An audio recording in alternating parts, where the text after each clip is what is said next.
নদী শাসন না, শুধু ফুলকড়ি কাটা না, সকল নদীগুলোকে শাসন করব না। মানুষ বলে নদী শাসন, শাসন করলে তো ওরা ভয় পাবে, নদীগুলো কান্নাকাটি করবে, দুঃখ পাবে। না, নদীকে আপন করে তুলে নিব, আমাদের সন্তান বানাবো প্রত্যেকটা নদীকে ইনশাআল্লাহ।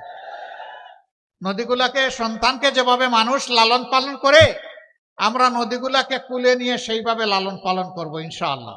নদীমাতৃক বাংলাদেশ।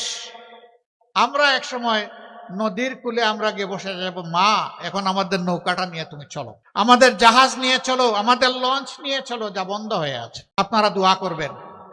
চলার পথে অনেক বাধা আছে, ষড়যন্ত্র আছে, সেই বাধা ষড়যন্ত্র আল্লাহ তাআলা যেন অতিক্রম করতে আমাদেরকে সাহায্য করেন। শহরের একটা কবিতা আছে, ইট পাথরের বাড়ি হেতা, ইট পাথরের ঘর, কেহ নহে কারো হেতা, সবাই সে তাপ। এ হচ্ছে জড় সভ্যতার কবিতা।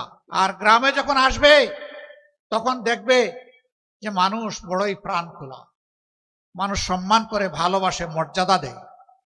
আচ্ছা, সবাই একটু পাল্লা সহ হাত তুলেন, পাল্লা হাতে নেন আর হাতটা তুলেন। 5 জনকে আপনারা একসাথে দেখে নেন। মহান রবের দরবারে সাহায্য চাই, হে আল্লাহ, এই জেলাটাকে তুমি ন্যায় ইনসাফের জন্য কবুল করো, তোমার দিনের জন্য কবুল করো, মানবতার জন্য কবুল করো। সকল ধর্ম বর্ণের মানুষের উপর আমরা যাতে ইনসাফ করতে পারি, আমাদেরকে সাহায্য করো।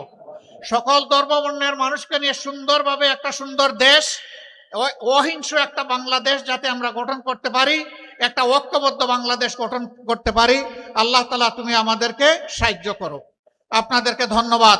মূল্যবান সময় কুরবানি ত্যাগ করে এখানে এসেছেন, কথা শুনেছেন, আমাদেরকে আপনারা দোয়া করে দেবেন।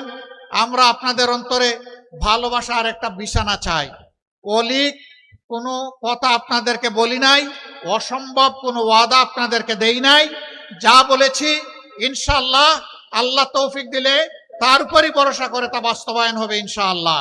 এবং সেই বাস্তবায়ন করা অর্থাৎ ওয়াদার ওয়াজিব পূরণ করা হবে আমাদের দায়িত্ব। আমাদের জন্য দোয়া করবেন। আল্লাহ হাফেজ। বাংলাদেশ জিন্দাবাদ। 10 দলীয় নির্বাচনী ঐক্য জিন্দাবাদ। বাংলাদেশ জামাতে ইসলামী জিন্দাবাদ। দাড়িপাল্লার বিজয় হোক। আসসালামু আলাইকুম ওয়া রাহমাতুল্লাহি ওয়া বারাকাতুহু।